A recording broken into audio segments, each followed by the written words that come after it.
વડોદરા શહેરની સયાજી હોસ્પિટલના પરિસરમાં બની રહેલી બહુમાળી ઇમારતમાં કામ કરતા એક 29 વર્ષીય યુવકે સીડી પરથી પડી જતા જીવ ગુમાવ્યો છે।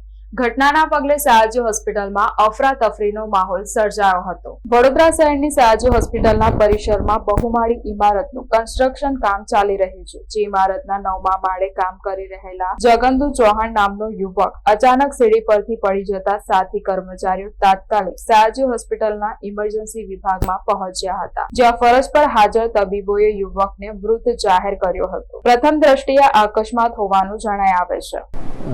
એસએસજી હોસ્પિટલના અંડર કન્સ્ટ્રક્શન બિલ્ડિંગ MCH બિલ્ડિંગમાં કામ કરતા મજૂરનું પડી જવાની હાલતમાં અત્રેની હોસ્પિટલમાં સારવાર અર્થે લાવેલા, પરંતુ અમારા ફરજ પરના ડૉક્ટરે એને મરણ જાહેર કરેલો, એટલે મૃત હાલતમાં જ અત્રે લઈ આવેલ છે। આ બનાવની પોલીસમાં જાણ કરી દેવાઈ છે અને સમગ્ર મામલાની પોલીસ તપાસ ચાલુ કરી દેવાઈ છે। જે હકીકત હશે એ પોલીસ તપાસમાં બહાર આવશે અને પોસ્ટમોર્ટમ પણ કરવામાં આવશે।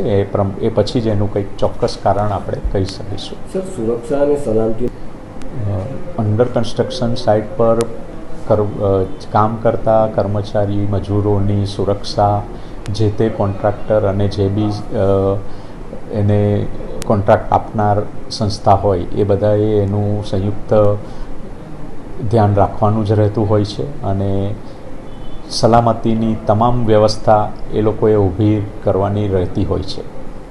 સર, PIU ડિપાર્ટમેન્ટને પણ અવારનવાર આપના દ્વારા પણ ટકોર કરવામાં આવ્યું છે। માનો છો PIU વિભાગની આમાં કોઈ નિષ્કાળજી છે? હાલના તબક્કે હું કંઈ ન કહી શકું, કારણ કે આ મામલો પોલીસ તપાસનો છે। પોલીસ તપાસમાં જે બી હશે એ સામે આવશે।